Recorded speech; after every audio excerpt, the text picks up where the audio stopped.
नमस्कार साथियों, मैं आज अति महत्वपूर्ण सेशन के साथ आपके सामने पुनः उपस्थित हुआ हूं ताकि आने वाला एग्जाम में आपको अधिक से अधिक मदद मिल सके। तो पहला क्वेश्चन है, पटना में किसकी अध्यक्षता में मई 1930 को स्वदेशी लीग की स्थापना की गई थी? पटना में किसकी अध्यक्षता में मई 1930 को स्वदेशी लीग की स्थापना की गई थी?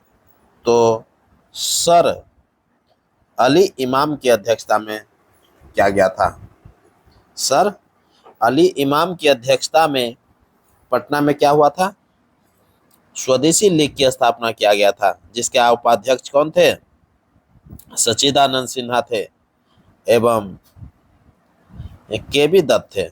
सच्चिदानंद सिन्हा एवं के बी दत्त थे, जबकि सचिव जो था हसन इमाम था। जबकि इसके सचिव कौन थे? हसन इमाम थे। तो समझ गए होंगे पटना में किसकी अध्यक्षता में मई 1930 को स्वदेशी लीग की स्थापना हुआ था। तो स्वदेशी लीग की स्थापना जो हुआ था सर अली इमाम की अध्यक्षता में हुआ था। किसकी अध्यक्षता में? सर अली इमाम की अध्यक्षता में। जबकि इसके सचिव कौन थे? हसन इमाम थे। और जबकि उपाध्यक्ष अगर पूछ लिया जाए तो उपाध्यक्ष में कौन था? सच्चिदानंद सिन्हा एवं के बी दत्त थे। K B Dutt. Clear? Next question है, जो भी क्वेश्चन मैं करूंगा साथियों, सभी क्वेश्चन बहुत बहुत इंपॉर्टेंट है।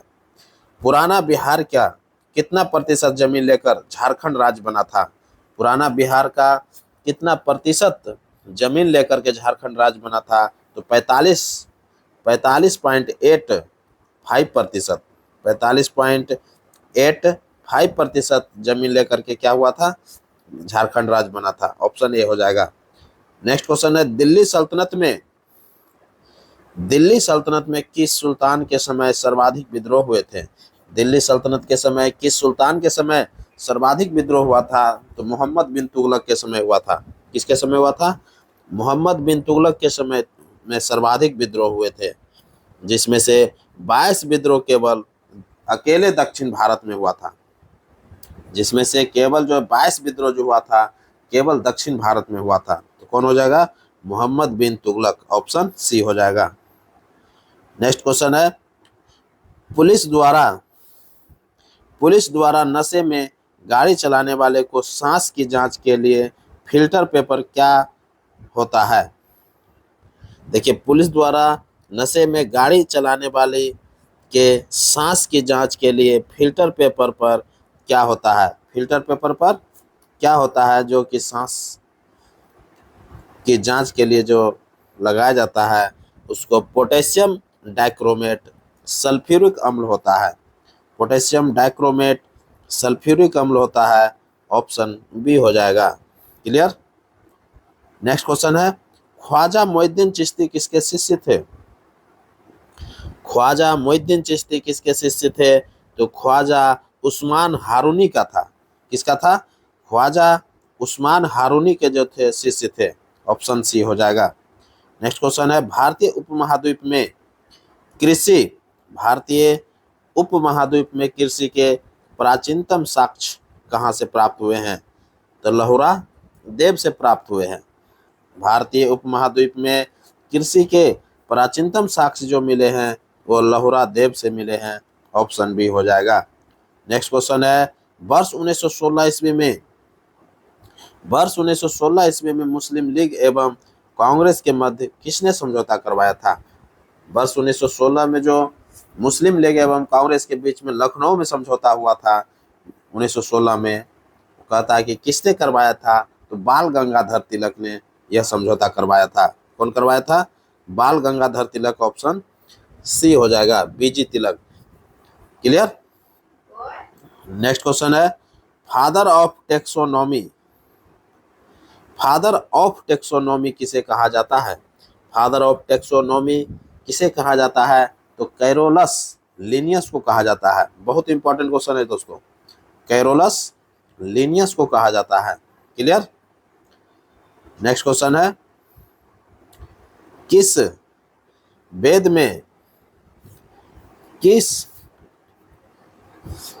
में सभा एवं समिति को प्रजापति की, ये प्रजापति है दोस्तों, ये थोड़ा सुधार लीजिएगा आप लोग।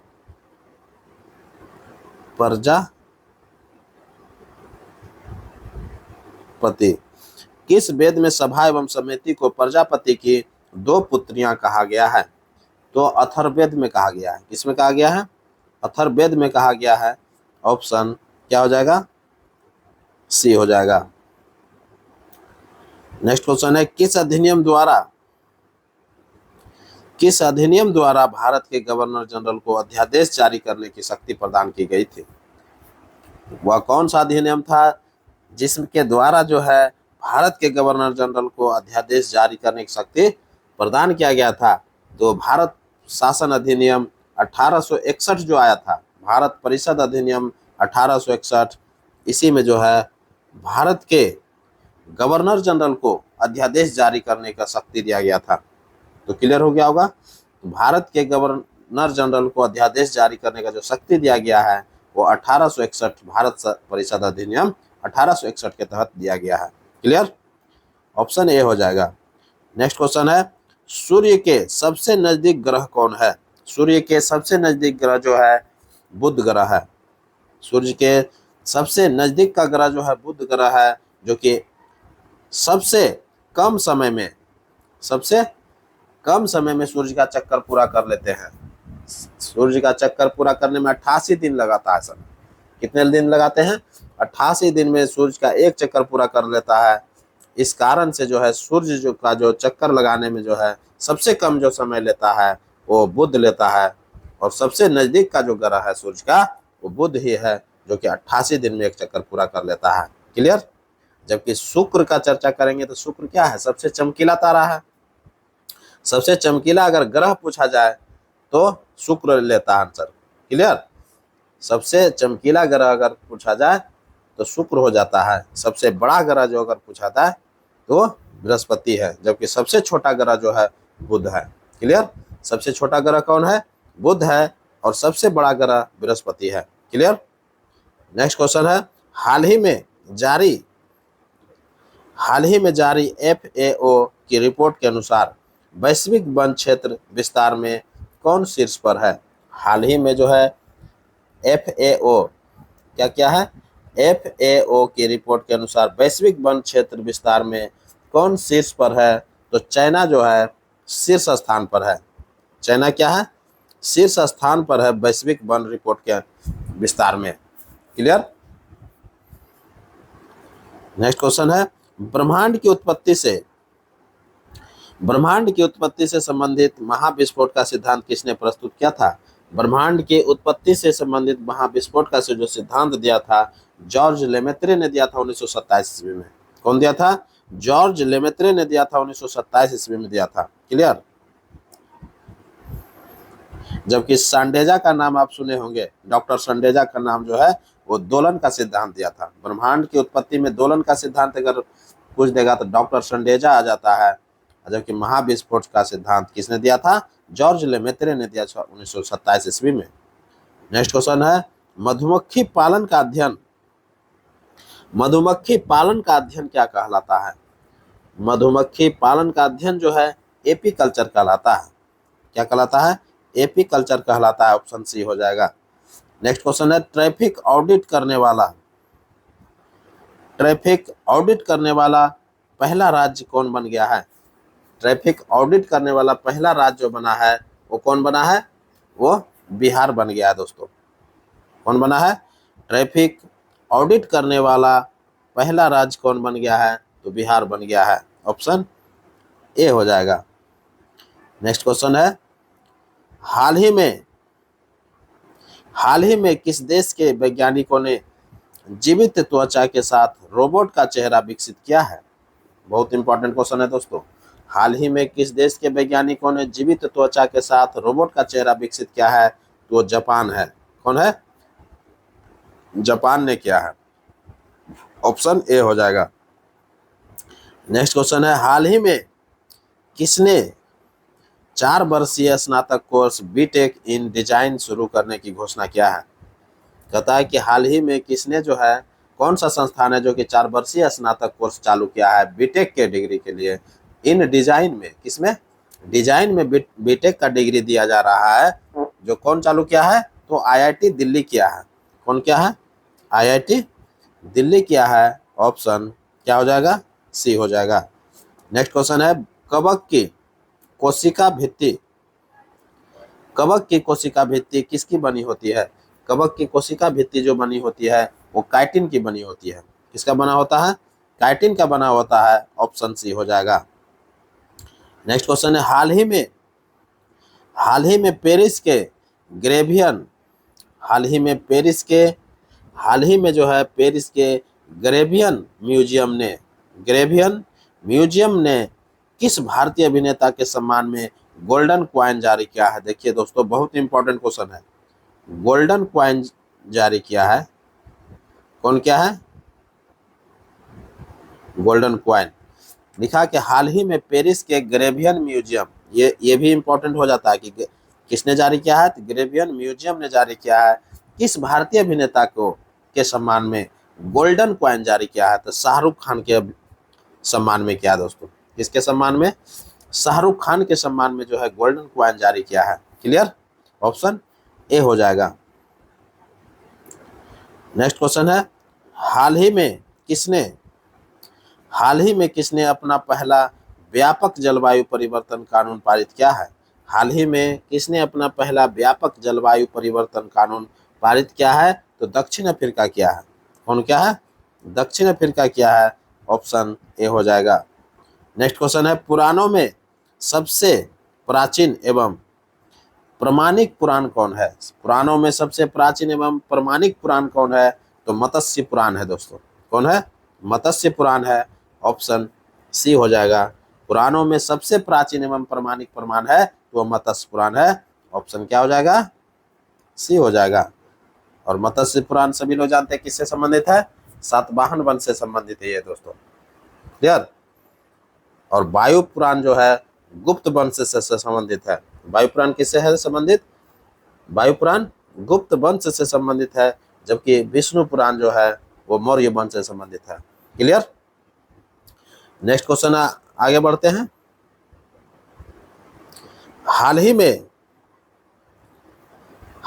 भारत के पहले पूर्ण गर्ल्स सैनिक स्कूल का उद्घाटन कहाँ किया गया है? बहुत इंपॉर्टेंट क्वेश्चन है दोस्तों। हाल ही में भारत के पहले पूर्ण गर्ल्स सैनिक स्कूल का उद्घाटन कहाँ किया है? देखिए, पहला है ये क्वेश्चन, बहुत इंपॉर्टेंट हो जाता है। भारत का ये पहला पूर्ण गर्ल्स सैनिक स्कूल है। पूर्ण गर्ल्स सैनिक स्कूल का उद्घाटन कहाँ किया गया है? तो उत्तर प्रदेश में किया गया है। कहाँ किया गया है? उत्तर प्रदेश में किया गया है। ऑप्शन ए हो जाएगा। नेक्स्ट क्वेश्चन है, हमारी पृथ्वी की अपनी एक मंदाकिनी है। हमारी पृथ्वी की अपनी एक मंदाकिनी है जिसे क्या कहते हैं? जिसे हम दुग्ध मेखला के नाम से जानते हैं। जिसको क्या कहते हैं? दुग्ध मेखला के नाम से जानते हैं। ऑप्शन सी हो जाएगा। नेक्स्ट क्वेश्चन है, हाल ही में बीएसएफ की पहली महिला स्नाइपर कौन बन गए हैं? जो भी आप वनडे एग्जामिनेशन का तैयारी कर रहे हैं दोस्तों, जो भी आप टीचर का जो एग्जाम का तैयारी कर रहे हैं, वो प्रिंसिपल हो, चाहे हाई स्कूल का टीचर हो, चाहे प्राइमरी स्कूल का टीचर हो, चाहे सेकेंडरी स्कूल हो, सभी का जो है तैयारी संपूर्ण रूप से कराया जाएगा। इसलिए सभी वीडियो आप देखने के लिए तत्परता रूप से आप लगे रहिए। हाल ही में बीएसएफ की पहली महिला स्नाइपर कौन बने हैं? तो सुमन कुमार बने हैं। कौन बने हैं? सुमन कुमार बनी है, जो कि ऑप्शन क्या हो जाएगा? सुमन कुमार। ऑप्शन बी हो जाएगा। ये पहली महिला स्नाइपर है दोस्तों, Suman Kumar. Clear? Next question है, अकबर ने बंगाल तथा बिहार को मुगल साम्राज्य में कब मिला लिया था? अकबर ने बिहार तथा बंगाल को मुगल साम्राज्य में जो मिला लिया था 1576 ईस्वी में मिला लिया था। अकबर ने बंगाल तथा बिहार को मुगल साम्राज्य में कब मिलाया था? 1576 में मिलाया था। ऑप्शन क्या हो जाएगा? ए हो जाएगा। नेक्स्ट क्वेश्चन है,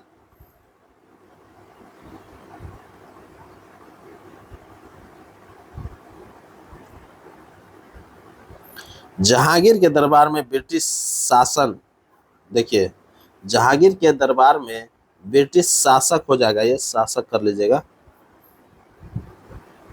कह रहा कि जहांगीर के दरबार में ब्रिटिश शासक जेम्स प्रथम का राजदूत कौन आया था? जेम्स प्रथम का राजदूत था जो कि जहांगीर के दरबार में आया था, वह कौन था? वह जो थे थॉमस थॉमस रो थे। वो क्या थे? थॉमस रो थे। ऑप्शन सर थॉमस रो हो जाएगा, ऑप्शन सी हो जाएगा। क्लियर? तो जहांगीर के दरबार में जो है ब्रिटिश शासक जेम्स प्रथम का राजदूत कौन आया था? सर थॉमस रो आए थे। क्लियर? नेक्स्ट क्वेश्चन है, दुनिया के सबसे ऊंची दुनिया की सबसे ऊंची चोटी माउंट एवरेस्ट पर चढ़ने वाली सबसे उम्रदराज भारतीय महिला कौन बन गई है? दुनिया की सबसे ऊंची चोटी माउंट एवरेस्ट पर चढ़ने वाली सबसे उम्रदराज भारतीय महिला कौन बन गई है? तो ज्योति रात्रे बन गई है। कौन बनी है? ज्योति रात्रे बनी है, ऑप्शन सी हो जाएगा। क्लियर है? ये सबसे उम्रदराज व्यक्ति है, सबसे उम्रदराज भारतीय महिला है जो कि ज्योति रात्रे है। क्लियर? नेक्स्ट क्वेश्चन है, सिख गुरुओं में किनका बिहार से घनिष्ठ संबंध रहा है? तो सिख गुरु में जो है घनिष्ठ संबंध जो रहा है, गुरु नानक जी का भी रहा है, तेग बहादुर जी का भी रहा है, और गुरु गोविंद सिंह का जी का भी रहा है। अर्थात ये तीनों हो जाएगा। गुरु नानक का भी बिहार से घनिष्ठ संबंध रहा है, तेग बहादुर जी का भी बहुत संबंध रहा है, गुरु गोविंद सिंह का तो जन्म पटना में ही हुआ है। इस तरह से आप ये तीनों को उपयुक्त में से एक से अधिक हो जाएगा आंसर। क्लियर? नेक्स्ट क्वेश्चन है, मनेर स्थित बड़ी दरगाह में किसका मजार है? मनेर स्थित बड़ी दरगाह में किसका मजार है? तो मखदूम याहिया का है। किसका है? मखदूम याहिया का है, ऑप्शन सी हो जाएगा। मनेर स्थित बड़ी दरगाह में जो मजार है वो किसका है? मखदूम याहिया का है। क्लियर? ऑप्शन सी हो जाएगा। नेक्स्ट क्वेश्चन है, वर्ष 1934 ईस्वी में कांग्रेस समाजवादी पार्टी का गठन किसके द्वारा किया गया? वर्ष 1934 ईस्वी में कांग्रेस समाजवादी पार्टी का गठन किसके द्वारा किया गया? तो कांग्रेस समाजवादी पार्टी का गठन जो है जयप्रकाश नारायण एवं आचार्य नरेंद्र देव के द्वारा किया गया था। किसके द्वारा किया गया था? जयप्रकाश नारायण एवं आचार्य नरेंद्र देव के ऑप्शन दिख नहीं रहा दोस्तों, इसलिए इसमें जेएल नेहरू दे दिया, ये गलत है ऑप्शन। तो कौन कौन किए थे? जयप्रकाश नारायण एवं आचार्य नरेंद्र देव के द्वारा किया गया था। लिख लीजिएगा आप लोग, जयप्रकाश नारायण एवं आचार्य नरेंद्र देव के द्वारा वर्ष 1934 ईस्वी में कांग्रेस समाजवादी पार्टी का गठन किया गया था। तो नन ऑफ दीज हो जाएगा। ऑप्शन क्या हो जाएगा? नन ऑफ दीज हो जाएगा, उपयुक्त में से कोई नहीं। क्यों? क्योंकि आंसर जो है जयप्रकाश नारायण और आचार्य नरेंद्र देव ने मिलकर के क्या किए थे? वर्ष 1934 ईस्वी में कांग्रेस समाजवादी पार्टी का गठन किया गया था। क्लियर? नेक्स्ट क्वेश्चन है, निम्न में से कौन सा कथन सत्य है? निम्न में से कौन सा कथन सत्य है? तो निम्न में से जो कथन सत्य है दोस्तों, एक एक करके देखते हैं। बिहार में नुहानी राज का संस्थापक मोहम्मद साहब नुहानी थे। ये बिल्कुल सही है। बिहार में नुहानी राज का संस्थापक मोहम्मद साहब नुहानी थे। ये बिल्कुल सही है। दूसरा है, कृष्णदेवराय को उसकी सांस्कृतिक उपलब्धि के कारण उसे आंध्र भोज कहा जाता था। बिल्कुल सही है। तीसरा है, चीनी यात्री इत सिंह 673 ईस्वी में बिहार का भ्रमण किया। यह भी सही है। तो इस तरह से तीनों ऑप्शन सही है दोस्तों, उपयुक्त में से एक से अधिक हो जाएगा। नेक्स्ट क्वेश्चन है, किस संस्कृति को मेलुहा नाम से जाना जाता है? किस संस्कृति को मेलुहा नाम से जाना जाता है? तो सिंधु घाटी सभ्यता के संस्कृति को जो है मेलुहा नाम से भी जाना जाता है। सिंधु घाटी का जो सभ्यता है उसको मेलुहा नाम से भी जाना जाता है। क्लियर हो गया होगा? मेलुहा सिंधु संस्कृति सभ्यता जो है ये प्राचीन नाम है। 2350 ईसा पूर्व के आसपास मेसोपोटामियाई अभिलेखों में मेलुहा के साथ व्यापारिक संबंधों की चर्चा हुई है। 2350 ईसा पूर्व के आसपास चर्चा हुआ है। किसमें? मेसोपोटामिया के अभिलेखों में यह चर्चा है कि मेलुहा के साथ जो है व्यापारिक संबंध का चर्चा है। मेसोपोटामिया एवं मेलुहा के बीच जो है व्यापारिक संबंध का चर्चा किया गया है मेसोपोटामिया के अभिलेख में। क्लियर। मेसोपोटामिया के पूरा लेखों में दो मध्यवर्ती व्यापार केंद्रों का उल्लेख मिलता है। पहला है दिलमन और दूसरा है माकन। ये दिलमन और माकन जो है ये दो व्यापारिक केंद्र थे। क्लियर। ये दोनों मेसोपोटामिया और मेलुहा के बीच में थे। ये दोनों जो है व्यापारिक केंद्र कहाँ थे? दिलमन और माकन, मेसोपोटामिया और मेलुहा के बीच में यह था। क्लियर हो गया होगा। तो इस तरह से मेलुहा शब्द का जो चर्चा मिलता है वो सिंधु घाटी सभ्यता से मिलता है। क्लियर। और इसका चर्चा कहाँ पर है? मेसोपोटामिया अभिलेखों में इसका चर्चा किया गया है। क्लियर। नेक्स्ट क्वेश्चन है, निम्न में सही मिलान कीजिए। निम्न में से सही मिलान कीजिए। तो सही मिलान एक एक करके देखते हैं। एक तरफ शक्तियां हैं, दूसरे तरफ देवता है। तो वर्षा का देवता किसको कहा जाता है? तो वर्षा का देवता जो है इंद्र को कहा जाता है। ये बिल्कुल सही है। ये ऋग्वेद की चर्चा कर रहा है। वर्षा का देवता ऋग्वेद में किसको कहा गया है? इंद्र को कहा गया है। जल का देवता कौन है? तो वरुण है। जल का देवता वरुण को कहा जाता है। बिल्कुल सही है। आंधी का देवता किसको कहा जाता है? मरुत को कहा जाता है। आंधी जो आता है उसका देवता कौन है? तो मरुत है। तो ये ऋग्वेद में ये सभी देखने के लिए मिलता है। और वनस्पतियों का देवता जो है सोम को कहा जाता है। इसीलिए हम लोग सोम रस का चर्चा सुने होंगे कि सोम रस पिया करते थे। किसके लोग? प्राचीन काल में लोग जो है देवता जो लोग जो थे वो सब क्या करते थे? सोम रस पीते थे। तो किसका कहाँ से मिलता था? ये वनस्पतियों का देवता इसको सूचित करते थे। क्लियर। तो इस प्रकार से हम ये सभी मिलान क्या है? सही है। उपरोक्त में से एक से अधिक हो जाएगा। Option D. नेक्स्ट क्वेश्चन है, शेख सलीम चिश्ती। शेख सलीम चिश्ती की दरगाह कहाँ है? शेख सलीम चिश्ती की दरगाह फतेहपुर सिकरी में है। कहाँ पर है? फतेहपुर सिकरी में है। बाबा फरीद के वंशज शेख सलीम चिश्ती की दरगाह का निर्माण अकबर ने फतेहपुर सिकरी में करवाया था। ये जो शेख सलीम चिश्ती का जो दरगाह है जो कि फतेहपुर सिकरी में अकबर के द्वारा बनवाया गया था, ये किसका है? बाबा फरीद के वंशज का है। बाबा फरीद के वंशज का ये जो है क्या है? दरगाह है। क्लियर। नेक्स्ट क्वेश्चन है, भारत में इस्तमरारी। देखिए बहुत इंपॉर्टेंट क्वेश्चन है दोस्तों। ये सब क्वेश्चन जो है एग्जाम में बार बार पूछा जाता है। कहता है कि भारत में इस्तमरारी बंदोबस्त का आरंभ किसने किया था? इस्तमरारी बंदोबस्त का आरंभ जो है लॉर्ड कॉर्नवालिस ने किया था 1793 ईस्वी में। कब किया था?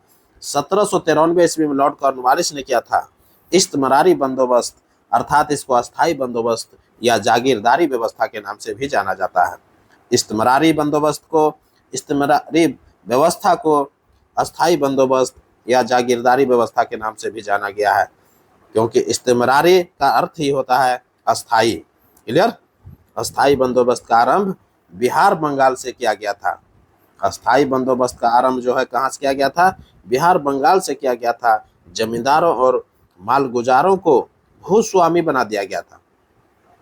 जो जमींदार थे उस समय का, जो मालगुजारी करते थे, जो कि माल को क्या करता था? टैक्स वसूलता था, वो जो है उसका जो है भूस्वामी बना दिया गया था। कर लगान की रकम को हमेशा के लिए निश्चित कर दिया गया। कर जो टैक्स वसूलते थे उसको क्या क्या? हमेशा के लिए निश्चित कर दिया गया। जमींदार स्वामित्व बन गया और उनके स्वामित्व के अधिकार को वंशानुगत और हस्तांतरित बना दिया गया था। किसानों से कर वसूलने की जिम्मेदारी जमींदारों को दे दी गई थी। जमींदार को किसानों से जो भी लगान मिलता था उसका 10/11 भाग सरकार को देना होता था। किसानों से जमींदारों को जो भी लगान वसूलते थे, जमींदार जो है किसान से क्या करते थे? लगान वसूलते थे, जिसमें से 10/11 भाग जो है सरकार को देना पड़ता था और 1/11 भाग जो है अपने लिए रख लेते थे। क्लियर। अगर किसी कारण से फसल नष्ट हो जाता था तो भी जमींदार को लगान की निश्चित रकम सरकार को तय तिथि के नियम पूर्वक चुकाना पड़ता था, वरना उसका जमीन जो है क्या करता था, बेच दिया जाता था। क्लियर हो गया होगा। ये जो लगान की जो व्यवस्था थी अस्थायी बंदोबस्त में, उसको फिक्स कर दिया गया था। अगर कोई कारण से, किसी भी कारण से फसल नष्ट हो जाता था तो भी जमींदार को लगान की निश्चित रकम जो है सरकार को तय तिथि को नियम पूर्वक चुकाना पड़ता था। अगर नहीं चुकाता था तो क्या करता था, उसका जमीन बेच दिया जाता था। तो इस तरह से आप क्लियर समझ में आ गया होगा। तो इसी के साथ अब हमको इजाज़त दीजिए, मैं पुनः एक नए वीडियो के साथ उपस्थित होऊंगा। तब तक के लिए पढ़िए। नमस्कार, जय हिंद।